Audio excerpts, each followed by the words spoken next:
Hello बच्चों, स्वागत है आप सभी का आपकी लॉकडाउन स्पेशल ऑनलाइन क्लासेस में। आज मेरे पास पुस्तक आ गई है और आज जो हम पाठ पढ़ेंगे वो अपना बुक में से ही पढ़ेंगे। तो आज का हमारा विषय 9वीं कक्षा का अर्थशास्त्र का दूसरा पाठ है। अर्थशास्त्र का दूसरा पाठ है और पाठ का नाम है संसाधन के रूप में लोग, यानी कि लोगों को साधन के रूप में लोग। तो चलिए इस पाठ को शुरू करते हैं हम। शुरुआत में बताया गया है कि संसाधन के रूप में लोग जो पाठ है वो जनसंख्या को अर्थव्यवस्था पर दायित्व से अधिक परिसंपत्ति के रूप में व्याख्या करने का प्रयास है। दायित्व होता है एक जिम्मेवारी जिसे हम एक तरह से बोझ समझते हैं। तो ये एक तरह से इस पूरे पाठ का निचोड़ है, निष्कर्ष है कि जो एक देश की जनसंख्या होती है उसे क्या समझा जाता है कि भाई ज़्यादा जनसंख्या है, ज़्यादा लोगों को भोजन चाहिए, ज़्यादा लोगों को रोजगार देना है, लोगों का अधिक जहाँ की जनसंख्या होती है वहाँ लोगों का जीवन स्तर अच्छा नहीं होता। तो एक तरह से अधिक जनसंख्या होना एक अच्छी बात नहीं समझा जाता, उसे एक दायित्व, इसे एक बोझ या जिम्मेदारी मान लिया जाता है। लेकिन यहाँ पाठ में बताने की कोशिश की गई है कि वो जिम्मेदारी की अपेक्षा, दायित्व की अपेक्षा परिसंपत्ति भी हो सकती है। परिसंपत्ति यानी कि हमारे लिए एक फायदेमंद, हमारी एक संपत्ति, यानी कि एक तरह से हम उसे कह सकते हैं कि वो हमारे लिए बहुत ही फायदेमंद पूंजी कमाने का साधन हो सकती है। और इसी की इस पूरे पाठ में व्याख्या की गई है। क्या कहा गया है कि जब उस जनसंख्या को शिक्षा देकर, उनको ट्रेनिंग देकर, उनका चिकित्सा सेवाएं उपलब्ध करवाकर, यानी कि उनका स्वास्थ्य अच्छा हो, ये सारे काम करके हम उस जनसंख्या को, एक अर्थव्यवस्था के उन लोगों को मानव पूंजी में बदल सकते हैं। मानव पूंजी, वास्तव में मानव पूंजी को कौशल और उनमें निहित ज्ञान का स्टॉक है। क्या होता है मानव पूंजी? कि अगर लोगों को कुशल बना दिया जाए, उनको ट्रेनिंग देकर, उनको कोई काम सिखाकर, उनके अंदर जो ज्ञान का जो स्टॉक है, अगर हम उसे निकाल लें तो हम उन लोगों को क्या कर सकते हैं, एक मानवीय पूंजी बना सकते हैं। तो मानवीय पूंजी वो कब बनेंगे? जब उनके अंदर कोई स्किल आए, कोई गुण आए, कोई अच्छा ट्रेनिंग देकर उनको कुछ अच्छा सिखाया जाए। तो यही सारा इस पाठ का निचोड़ है। चलिए शुरू करते हैं पाठ को, इसको अच्छे से समझने के लिए।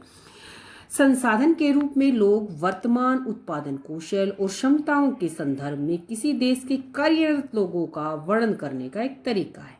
तो क्या कहा गया है कि जो लोग हैं, जो साधन के रूप में जो लोग हैं, उनके अंदर उत्पादन करने की कुशलता होती है, एक ज्ञान होता है, और उनके उसी ज्ञान को निकालने का, उसी कुशलता को उभारने का, निकालने का वर्णन इस पाठ के अंदर किया गया है।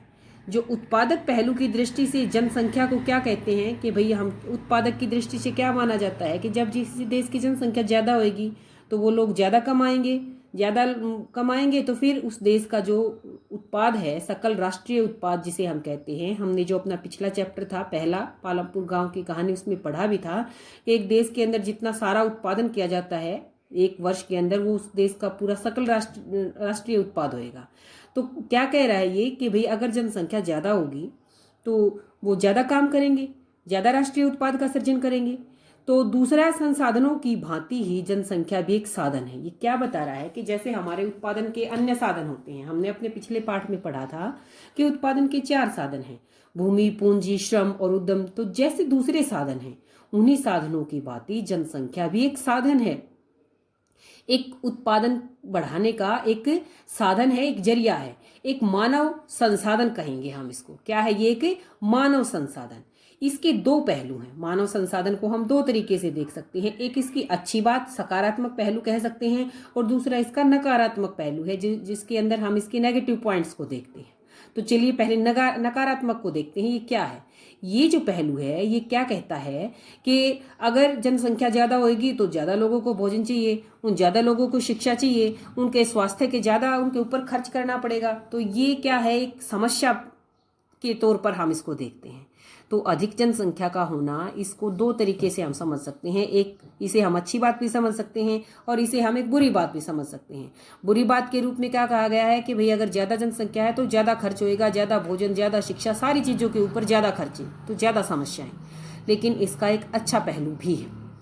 अच्छा पहलू क्या है कि अगर इन लोगों के ऊपर, जो उस देश के अंदर जनसंख्या है, अगर उन लोगों को अच्छी शिक्षा देकर उनका अच्छा स्वास्थ्य का विकास किया जाए तो वही लोग मानवीय पूंजी का निर्माण कर सकते हैं। मानवीय पूंजी का निर्माण कैसे करेंगे? जब एक देश के लोगों को अच्छा स्वास्थ्य होएगा, वो शरीर से बिल्कुल पुष्ट होएंगे, और तो स्वस्थ शरीर में स्वस्थ मस्तिष्क होता है, हमें पता है, उनका मस्तिष्क भी स्वस्थ होगा। तो हमें ये पता होना चाहिए कि जितनी भी भौतिक पूंजी जो होती है, भौतिक पूंजी यानी कि मशीनें, जितनी भी मशीनें, जितने भी साइंटिस्ट जो होते हैं वो आविष्कार करते हैं, वो सब किसकी देन है? मनुष्य के दिमाग की ही तो देन है। तो उन लोगों को अगर हम अच्छा स्वास्थ्य दें, अच्छी शिक्षा दें, अच्छी ट्रेनिंग दें, तो वो जो ज्ञानी मनुष्य बनेंगे, वो क्या है? एक तरह से मानवीय पूंजी का निर्माण है। तो वो मानवीय पूंजी, जब अच्छे लोग जब इस तरह के इकट्ठे होंगे तो वो हर एक काम को करने का कोई अच्छा तरीका सीख बताएंगे, कम समय में करने का, जल्दी करने का, अच्छा करने का। तो इस तरह से क्या हो जाएगा? मानवीय पूंजी का निर्माण होगा। और ये मानवीय पूंजी ही तो है जिसने भौतिक पूंजी का निर्माण किया है, यानी कि जिसने इतनी सारी मशीनें बना दी, इतने सारे आविष्कार कर दिए।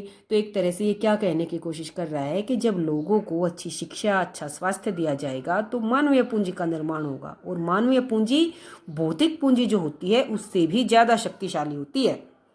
आगे क्या बता रहा है कि ये मानवीय पूंजी कैसे बनेगी? ये मानवीय पूंजी जब लोगों को अच्छी शिक्षा दी जाए, उनको अच्छी ट्रेनिंग दी जाए, उनका स्वास्थ्य बिल्कुल स्वस्थ वो लोग होंगे, तब ये चीज़ होएगी।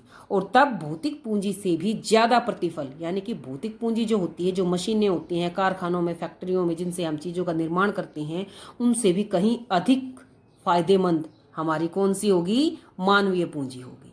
तो मानवीय पूंजी लोगों को अच्छी शिक्षा देकर, उनको अच्छी ट्रेनिंग देकर, और ये ऐसा करने से फिर क्या होएगा? जो वो लोग अच्छे मस्तिष्क वाले जो लोग पैदा होंगे, उन सब को वो अधिक आय, अधिक उत्पादन करना सीखेंगे।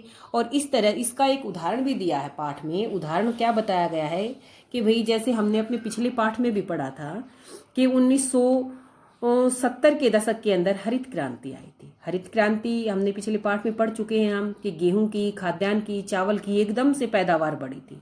उस पैदावार बढ़ने का क्या कारण था? अच्छे बीज आए थे, अच्छी कीटनाशक दवाइयाँ आई थी, जो कृषि के लिए जो उपकरण चाहिए वो अच्छे अच्छे किस्म के उपकरण आए थे। वो सब चीज़ें मानव मस्तिष्क की ही तो देन थी। मनुष्य ने जब आविष्कार किए कि भाई इन बीजों का प्रयोग करने से अच्छी फसल होएगी, इन दवाइयों का प्रयोग करने से उनके अंदर कोई बीमारी नहीं आएगी, तो उसके फलस्वरूप ही तो हरित क्रांति आई। तो हरित क्रांति किसका उदाहरण है? मानवीय पूंजी का उदाहरण है। एक और उदाहरण भी इसके अंदर बताया गया है, सूचना प्रौद्योगिकी। सूचना यानी कि हम जिसको आईटी कहते हैं, इंफॉर्मेशन टेक्नोलॉजी जिसको कहते हैं, इसका जीता जागता अब मैं आपको पढ़ा रही हूँ, मोबाइल के थ्रू पढ़ा रही हूँ। तो ये क्या है? ये सूचना प्रौद्योगिकी ही तो है। तो ये किसकी देन है? ये मनुष्य ने बनाया है। इन सारी चीज़ों के आविष्कार मनुष्य ने किए हैं।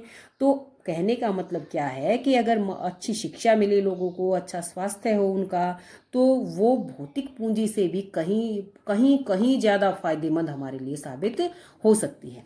आगे पाठ के अंदर कुछ तस्वीरें दिखाई गई हैं। तस्वीर के अंदर ये बताया गया है कि लड़की पूछ रही है कि क्या मानव संसाधन क्या है? क्या ये भूमि अथवा श्रम के समान है? क्या भूमि, हमें पता है हमारे उत्पादन के साधन भूमि, श्रम, पूंजी, तो क्या ये उनके समान है? ये पूछा गया है। तो इसने क्या जवाब दिया कि नहीं, ये उससे भी अधिक है।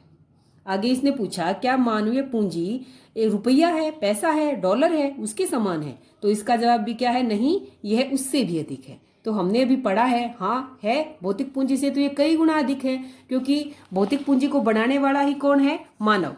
अब आगे इसमें बताया गया है कि ये है मानवीय पूंजी। देखिए इसके अंदर कुछ तस्वीरें दिखाई गई हैं।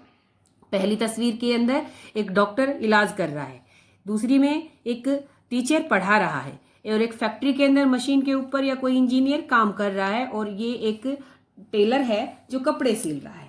तो ये सब मानवीय पूंजी हैं। यहाँ लिखा गया है कि ये मानवीय पूंजी हैं। क्यों? क्योंकि इन सब लोगों के अंदर कोई ना कोई हुनर है, कोई स्किल है। इसे डॉक्टरी करनी आती है, इसे पढ़ाना आता है, इसे मशीनों पर काम करना आता है, इसे कपड़े सिलने आते हैं। तो मानवीय पूंजी क्या है? लोगों के अंदर गुण पैदा कर देना, ऐसे गुण पैदा कर देना कि वो कोई ना कोई अच्छा काम करे, कोई बहुत ही बढ़िया काम करे।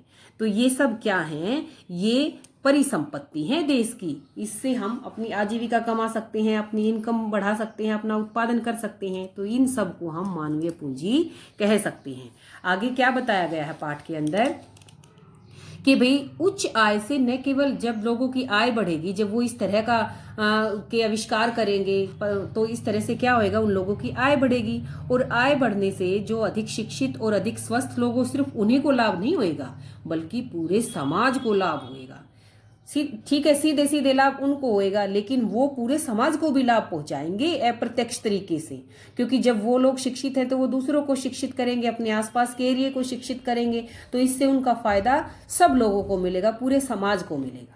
तो यहाँ क्या कहने का प्रयास किया गया है कि सिर्फ उन्हीं लोगों को फायदा नहीं बल्कि पूरे समाज को फायदा होगा। मानव पूंजी एक तरह से अन्य साधन जो हमारे भूमि पूंजी और जो दूसरे साधन है उन सब से श्रेष्ठ है। क्या बताया गया है कि जो मानवीय पूंजी है वो सबसे बेस्ट है, क्योंकि मानव संसाधन भूमि पूंजी का उपयोग करता है। क्योंकि जो ये दूसरे साधन है, भूमि है, पूंजी है, श्रम है, इन सब का प्रयोग मानव मस्तिष्क ही तो करेगा। जब उसके दिमाग में आएगा कि भाई मैं ये काम इस भूमि के ऊपर कर सकता हूँ, इन मजदूरों से मैं ये काम ले सकता हूँ, अपनी पूंजी का प्रयोग मैं यहाँ पर कर सकता हूँ, तो मनुष्य को, मानव पूंजी को क्या आता है, उन सारे साधनों का प्रयोग करना आता है, उनका उपयोग करना आता है। तो भूमि और पूंजी अपने आप उपयोगी नहीं है। जब एक अच्छा मस्तिष्क उनके ऊपर काम करेगा, एक अच्छा मनुष्य उनके ऊपर काम करेगा, तभी वो हमारे लिए उपयोगी होंगे। तो इसलिए इसने क्या कहा है कि मानवीय पूंजी जो है वो अन्य सभी पूंजियों से क्या है, श्रेष्ठ है। आगे इसने बताया है कि भाई अगर हम पिछले कई दशकों के टाइम को देखें तो जनसंख्या को क्या कहा गया है कि परिसंपत्ति की अपेक्षा दायित्व यानी कि एक बोझ माना गया है, एक जिम्मेवारी माना गया है, यानी कि इसके नकारात्मक पहलू को ज्यादा माना गया है कि भाई अधिक जनसंख्या अच्छी नहीं मानी जाती। लेकिन यहाँ पर हम क्या पढ़ रहे हैं कि वो एक संपत्ति भी है। देखिए आगे देखते हैं हम। लेकिन क्या कहा है कि भाई ये जरूरी नहीं कि किसी देश की जनसंख्या बहुत ज्यादा है तो वो उसके लिए बोझ ही हो। हमने अभी पढ़ा है कि मानव पूंजी के अंदर हम निवेश करके उसे एक परिसंपत्ति में बदल सकते हैं, उसे एक बहुत ही फायदेमंद चीज में, जो हमारे बहुत ही आय के बढ़ाने में, उत्पादन के बढ़ाने में काम आए, ऐसी चीज में हम उसे बदल सकते हैं। कैसे? उसके अंदर निवेश करके। और वो निवेश कहाँ होगा? उनके स्वास्थ्य के अंदर, उनकी शिक्षा के अंदर, उनको अच्छी ट्रेनिंग देने में। तो इस तरह से श्रमिकों को अच्छे ट्रेनिंग देकर, उनको वैज्ञानिक अनुसंधानों के अंदर उनको शिक्षा देकर हम उसके अंदर निवेश कर सकते हैं और उसे परिसंपत्ति के अंदर बदल सकते हैं। आगे इसी चीज की व्याख्या करने के लिए एक बहुत ही अच्छा उदाहरण दिया गया है। उदाहरण में एक कहानी है, पहले एक सकल नाम के लड़के की है और फिर एक विलास नाम के लड़के की है। तो देखो क्या बताया गया है कि सकल और विलास दो लड़के हैं और दोनों सेमापुर में रहते हैं। सकल 12 साल का है, उसकी माँ शीला है जो घर पे काम करती है, पिता है बूटा सिंह, वो खेत में काम करते हैं। सकल घर के कामकाज में अपनी माँ की मदद करता है और अपने छोटे भाई बहन जो उसके हैं उनकी देखभाल भी करता है। उसके जो चाचा थे उन्होंने मैट्रिक पास कर रखी है, लेकिन वो घर पर बेकार है। मैट्रिक उसने 10वीं उसने पास कर ली, लेकिन उसको कोई नौकरी नहीं मिली, वो घर पर ही है। तो बूटा और शीला क्या चाहते हैं, जिनका बेटा है सकल, वो क्या चाहते हैं कि उनका बेटा सकल भी पढ़े लिखे, और गांव के स्कूल में उन्होंने उसका नाम भी लिखवा दिया है और वहां पर उसने पढ़ना शुरू कर दिया है और उसने उच्चतर माध्यमिक शिक्षा प्राप्त कर ली है। इसके बाद जब उसने ये शिक्षा पास कर ली है 12वीं तक की, तो उसके पिता ने उसको पढ़ाई को आगे जारी रखने के लिए क्या किया, उसको कंप्यूटर के कोर्स में उसका दाखिला दिलवा दिया है। कंप्यूटर के कोर्स में दाखिला दिलवाने के लिए उसको कर्ज भी लेना पड़ा, लेकिन उसने अपने बेटे की पढ़ाई को आगे जारी रखा है। और सकल बहुत ही होशियार बच्चा है, प्रतिभाशाली बच्चा है, हमेशा से उसकी पढ़ाई में रुचि रही है। तो उसने अपना कोर्स पूरा कर लिया और कोर्स को पूरा करने के बाद उसको एक प्राइवेट फर्म के अंदर नौकरी भी मिल गई। और वहाँ पर उसने क्या किया, एक सॉफ्टवेयर का डिज़ाइन किया और उस सॉफ्टवेयर से उस कंपनी को बहुत ही फायदा मिला, जिससे उसका जो कंपनी का जो मालिक था, उस कंपनी के मालिक ने उसको खुश होकर उसको और भी मतलब बड़ी पदोन्नति कर दी, मतलब मतलब उसको बड़ी पोस्ट के ऊपर कर दिया। ये तो ही सकल की बात। अब आगे विलास के बारे में बता रहा है। विलास जो उसका दूसरा उसी गांव का लड़का है, वो क्या है, वो भी ऐसे ही 11 साल का लड़का है। वो भी उसी गांव में रहता है। लेकिन क्या है कि जो विलास है, विलास के पिता मछुआरे हैं, मछली पकड़ने वाले। वो जब 2 साल का ही था तो उसके पिता की डेथ हो जाती है, मर जाते हैं उसके पिताजी। तो उसकी माँ जो है वो मछलियाँ बेचकर और फिर परिवार का पालन पोषण करती है, और जमींदार के तालाब से वो मछलियाँ खरीदती है, मंडी में जाकर बेच कर आती है, और उसको दिन के मुश्किल से वो 100-200 रुपये, 150-200 रुपये कमा पाती है। लेकिन जब उसकी माँ भी बीमार हो जाती है तो विलास को ये काम करना पड़ता है, और विलास को ये काम में क्या हो जाता है, गठिए का रोग हो जाता है। गठिए का रोग का इलाज करवाने के लिए उनके पास इतने पैसे भी नहीं होते, तो वो स्कूल भी नहीं जा पाता और ना ही वो पढ़ पाता, अच्छे से कोई काम नहीं कर पाता। तो उसका सारा दिन सारा समय अपने छोटे भाई बहनों की देखभाल करने में, अपनी माँ की देखभाल करने में, और बाद में वो फिर अपनी माँ वाला ही काम शुरू करता है। तो वो अब भी क्या कर रहा है, वही मछलियाँ पकड़ बेच के आता है मंडी के अंदर। तो आपने देखो, एक ही गांव के 2 बच्चों के बारे में पढ़ा। सकल पढ़ा, 10वीं की, उसने 12वीं की, उसने कंप्यूटर का कोर्स किया, उसने फिर एक फर्म के अंदर काम मिल गया, वहाँ पर उसने बहुत अच्छा काम किया तो उसको और पदोन्नति मिल गई। तो देखो, जो पढ़ा लिखा तो उसने अपने जीवन को सुधार लिया, अपने माँ बाप के जीवन को भी सुधार दिया। लेकिन विलास नहीं पढ़ पाया, नहीं लिख पाया, तो वो जो उसकी माँ कर रही थी वो वहीं पर रह गया। तो यहाँ से हमें क्या पता चलता है कि अगर हम शिक्षा मिले, हमें हमारा स्वास्थ्य अच्छा हो, भाई विलास तो बीमार भी हो गया था, वो उसका इलाज भी नहीं करवा पाए थे। तो अगर हमारा स्वास्थ्य अच्छा हो, अगर हमें अच्छी शिक्षा मिले, अगर हमें आगे बढ़ने के मौके मिले, तो हम अपने जीवन को बदल सकते हैं। तो विलास को ये सब नहीं मिला, वो ऐसा नहीं कर पाया। तो इन दोनों को पढ़ने के बाद हमें क्या पता चला कि भाई सकल स्कूल जाता था, विलास नहीं जाता था। वो शारीरिक रूप से स्वस्थ था सकल, लेकिन विलास क्या था, गठिया का रोगी था। सकल ने कंप्यूटर की डिग्री प्राप्त कर ली और उसको नौकरी भी मिल गई, विलास वही अपनी माँ वाला काम करता रहा, तो उसकी आय भी वही रह गई। तो इस तरह से हम क्या कह सकते हैं कि कई वर्षों ने उसके क्या किया, सकल की तो शिक्षा ने, उसके स्वास्थ्य ने उसकी गुणवत्ता को बढ़ा दिया, और इसी कारण से फिर उसकी आमदनी बढ़ी, उसकी उत्पादकता में वृद्धि हुई, और उसने अपना और अपने परिवार के जीवन स्तर में सुधार कर लिया।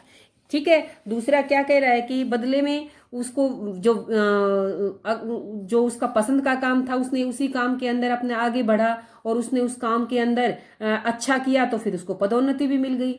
जबकि विलास क्या था, विलास को ना शिक्षा मिली, ना स्वास्थ्य उसका अच्छा था, और वो मछलियां बेचकर ऐसे ही जीवन यापन करता रहा। तो इसका निचोड़, इसका निष्कर्ष क्या निकला कि भाई मानव जो संसाधन है उसको शिक्षा अच्छी मिले, उसको स्वास्थ्य सेवाएं अच्छी मिले, तो वो आगे आने वाले जीवन में, भविष्य में बहुत ही ज्यादा प्रतिफल उसके प्राप्त होंगे। यानी कि उसकी जो बचपन में उसकी शिक्षा और स्वास्थ्य पर जो खर्च हुआ ना, उससे कई गुना ज्यादा वो उससे कमा पाएगा। इस योग्य वो बन जाएगा कि जितना उसके ऊपर खर्च हुआ उससे कई गुना ज्यादा वो प्राप्त कर सकता है।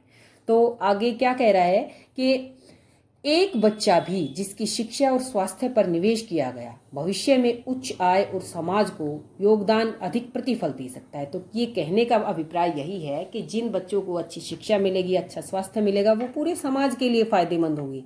अपने सिर्फ माँ बाप के लिए ही नहीं, अपने बहन भाई परिवार के लिए ही नहीं, बल्कि पूरे समाज के लिए। अगर उनको मतलब सबको शिक्षा के महत्व का पता चले, उनको अच्छा पोषण मिले, अच्छा उनका स्वास्थ्य के प्रति वो सचेत रहें, स्कूली शिक्षा उनको मिले, और तो एक क्या बन जाता है, मतलब अच्छी चीज आगे अच्छे को ही पैदा करती है, एक अच्छा चक्कर बन जाता है। मतलब क्या होता है कि जो पढ़े लिखे लोग हैं, जो स्वस्थ लोग हैं, उनको पता है शिक्षा के महत्व का, उनको पता है स्वास्थ्य के महत्व का, तो इसलिए वो अपने बच्चों को अभी स्वस्थ रखते हैं, उनको अच्छी शिक्षा देते हैं।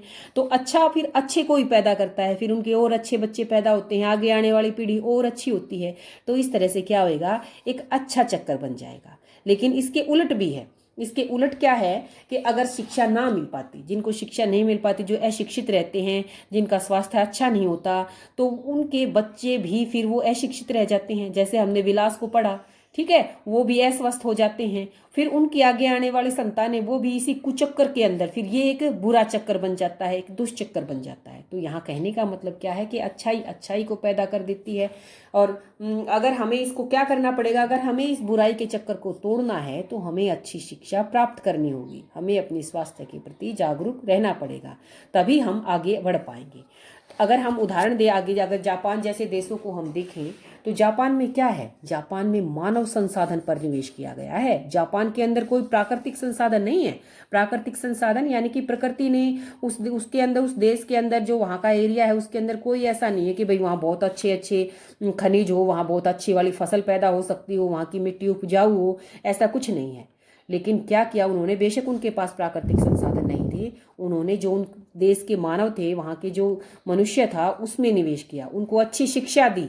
और अच्छी शिक्षा स्वास्थ्य के से क्या हुआ कि वो जो प्राकृतिक संसाधन उस देश के अंदर नहीं थे, वो उन प्राकृतिक संसाधनों को दूसरे देशों से मंगवा लेते हैं और उनके ऊपर वो अच्छा अच्छा काम करते हैं, उसके अंदर और अच्छे गुण पैदा करते हैं, और जिससे क्या हो गया, जापान भी बहुत ही विकसित देश हो गया। तो शिक्षा और स्वास्थ्य के क्षेत्र में निवेश करने के कारण उन्होंने भूमि और पूंजी जैसे जो अन्य संसाधन थे उनका कुशल प्रयोग करना सीख लिया। जापान ने क्या किया, अपने मानव संसाधन के बल पर, अपने मानव संसाधन के बल पर क्या कर दिया, जो भूमि पूंजी और अन्य साधन थे उनका बेस्ट प्रयोग करना सीख लिया। और जिससे क्या हुआ, वहाँ की टेक्नोलॉजी विकसित हुई और वो पूरा का पूरा देश क्या बन गया, विकसित बन गया। तो जापान ने क्या किया, मानव संसाधन में निवेश किया। पुरुषों और महिलाओं के आर्थिक क्रियाकलाप के बारे में बताया गया है। अब देखो क्या होता है कि भाई बहुत सारे काम करते हैं, भाई आदमी भी करते हैं, औरतें भी करते हैं। जैसे शकल के बारे में हमने पढ़ा, शकल को एक फर्म के अंदर नौकरी मिल गई और वहाँ पर विभिन्न प्रकार के काम होते हैं। यहाँ पर ये बताने की कोशिश कर रहा है कि जो काम है, हमारे काम धंधे जो लोग करते हैं वो कई तरह के होते हैं। ये प्राथमिक, द्वितीयक और तृतीयक, इन 3 भागों में इनको बांटा जा सकता है। ये हमारा पाठ के अंत में जब प्रश्न आएंगे तो वहाँ पर इनमें से प्रश्न भी लिया गया है कि जो काम है, काम करने के तरीके हैं, जो क्रियाकलाप किसको कहा है कि जो लोग काम धंधे करते हैं उन काम धंधों को हम 3 भागों में बांट सकते हैं, प्राथमिक, द्वितीयक और तृतीयक। प्राथमिक में किसको लेते हैं हम कि जो खेती बाड़ी करने का काम है, वानिकी का काम है, मतलब ये खेती बाड़ी से ही संबंधित लगाओ तुम, और पशु पालने का काम है, मछली पालने का काम है, मुर्गी पालन है, खनन उत्खनन यानी कि मिट्टी को खोदकर मिट्टी से कुछ ऐसी चीजें निकालना, उनको कहते हैं हम खनन उत्खनन। तो खेती बाड़ी से संबंधित, पशुपालन से संबंधित, खनन उत्खनन से संबंधित जितने भी लोग काम करते हैं वो प्राथमिक क्षेत्र के अंतर्गत आते हैं। द्वितीयक क्षेत्र में क्या होता है, विनिर्माण का कार्य। विनिर्माण का कार्य क्या होता है कि जिसके अंदर जो एक खेती से बनी हुई चीजें हैं, इसको फैक्ट्रियों के अंदर दोबारा से इनके ऊपर कुछ इसके अंदर चेंज किया जाता है। जैसे मैं उदाहरण दूं कि हमने खेती कर ली गन्ने की, ईख उगा लिया, गन्ने की खेती कर ली। अब उस गन्ने को अगर मिल के अंदर ले जाया जाए और उससे चीनी बना दी जाए, उससे गुड़ बना दिया जाए, उससे दूसरी मिठाइयाँ बना दी जाएं, तो वो क्या हो गया, फैक्ट्री के अंदर वो द्वितीय क्षेत्र का काम होगा। तो द्वितीय क्षेत्र में विनिर्माण काम किया जाता है। और तृतीय क्षेत्र कौन सा है, जिसके अंदर ये काम होते हैं, व्यापार, परिवहन, संचार, बैंकिंग, बीमा, ये सारी सेवाएं जिनको हम कहते हैं।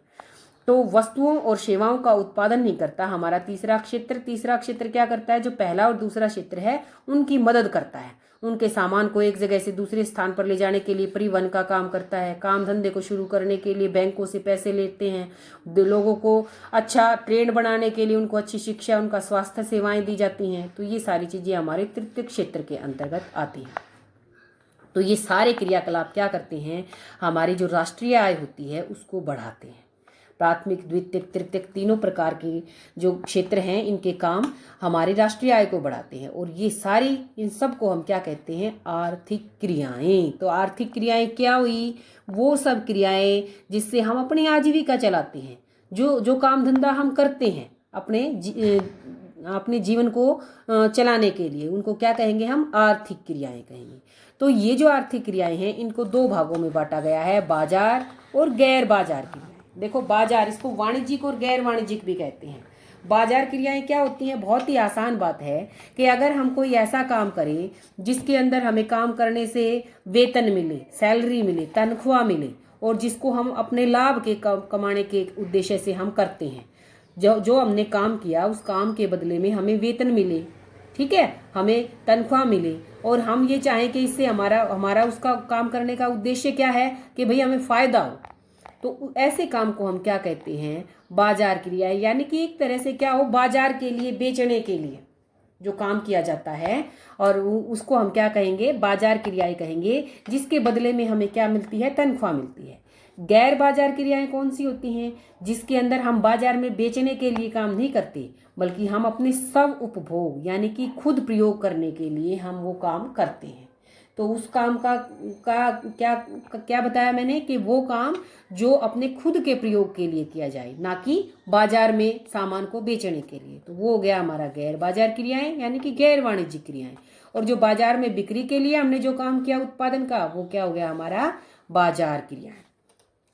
तो ये हुई हमारी बाजार और गैर बाजार क्रियाएं। अब आगे पाठ में क्या बताया गया है, एक क्रियाकलाप दिया गया है और ये मैं आपको भी करने के लिए देती हूँ कि क्या करना है आपको। अपनी गली में, आपके गांव में, आपके अड़ोस पड़ोस में जितने भी लोग रहते हैं उन सब के नाम लिखकर और उनके सामने ये लिखना है कि भाई कौन क्या काम करता है।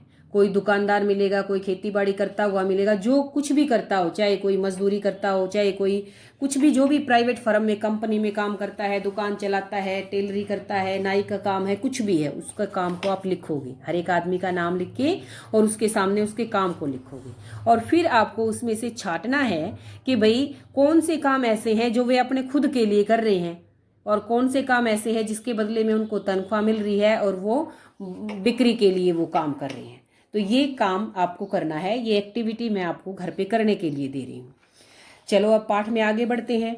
आगे क्या है कि भाई ऐतिहासिक और गैर सांस्कृतिक कारणों से परिवार में महिलाओं और पुरुषों के बीच श्रम विभाजन होता है। आगे इस पाठ के अंदर क्या बताया गया है, पाठ में यही बताया गया है कि औरतें क्या होती हैं, ज़्यादातर घर का काम करती है, जैसे खाना बनाना, बर्तन साफ करना, कपड़े धोना।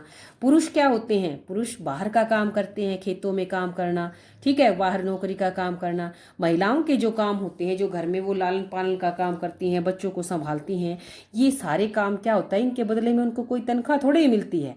तो इन कामों को तनख्वाह नहीं मिलती, तो इन कामों को राष्ट्रीय आय के अंदर भी नहीं जोड़ा जाता। तो मैंने क्या कहा है कि वो सारे काम जो घर में किए जाते हैं और जिनके बदले में कोई भुगतान नहीं किया जाता, ठीक है, पैसे नहीं मिलते जिनके बदले में, तो उनको राष्ट्रीय आय में शामिल नहीं किया जाता। आगे क्या बताया गया है इस पाठ के अंदर, विलास की माँ के बारे में बताया था। जैसे विलास की माँ मछली पकड़ती थी, बाजार में बेचती थी, तो ये काम, इस काम से उसको आमदनी हुई। तो ऐसे कामों को क्या किया जाता है, ऐसे कामों को राष्ट्रीय आय में जोड़ा जाता है। तो जब वही औरतें जो घर पर काम करती थी, जिसके बदले उनको कुछ नहीं मिलता था, अगर वो बाहर निकल कर कोई काम करती हैं और उसके बदले में उनको पारिश्रमिक मिलता है, मजदूरी मिलती है, तो उसे राष्ट्रीय आय में शामिल किया जाता है। दूसरा यहाँ पर बताया गया है कि जो लोग कम शिक्षित होते हैं, जिनको कम कुशलता जिनके अंदर होती है, जो अच्छे से काम नहीं कर पाते, उनको पारिश्रमिक भी कम दिया जाता है, यानी कि उनको मजदूरी भी कम मिलती है। ठीक है, कि जो अच्छे से काम नहीं कर, उनकी नौकरी की सुरक्षा भी नहीं होती, यानी कि उनको कभी भी हटाया जा सकता है और उनको कभी लगा लिया, कभी, तो इसे हम क्या कहेंगे, अनियमित रोजगार कहेंगे। तो उनको जो अनियमित रोजगार के अंदर जो होते हैं, उनको कोई छुट्टियां नहीं मिलती, अपने बच्चों की देखभाल के लिए, बीमारी के टाइम के अंदर इस तरह की कोई सुविधा नहीं मिलती। जबकि जो अच्छे पढ़े लिखे होते हैं, जिनके अंदर पूरा कुशल होते हैं जो अपने काम के अंदर, ऐसे लोगों को, चाहे वो पुरुष हो चाहे महिलाएं हों, उनको बराबर वेतन मिलेगा। तो यहाँ कहने का अभिप्राय ये है कि जब लोगों की शिक्षा जितनी अच्छी होएगी, उनकी कुशलता जितनी अच्छी होएगी, उसी के हिसाब से उनको मजदूरी मिलेगी, पारिश्रमिक मिलेगा। जिसकी कुशलता जिसकी कम होगी, शिक्षा जिसकी कम होगी, तो उसको उतनी ही आय भी कम मिलेगी। तो मेरे ख्याल से काफ़ी हो गया है, हमने आधा पाठ पढ़ लिया है। अब बाकी का पाठ हम अपनी अगली वीडियो के अंदर पढ़ेंगे।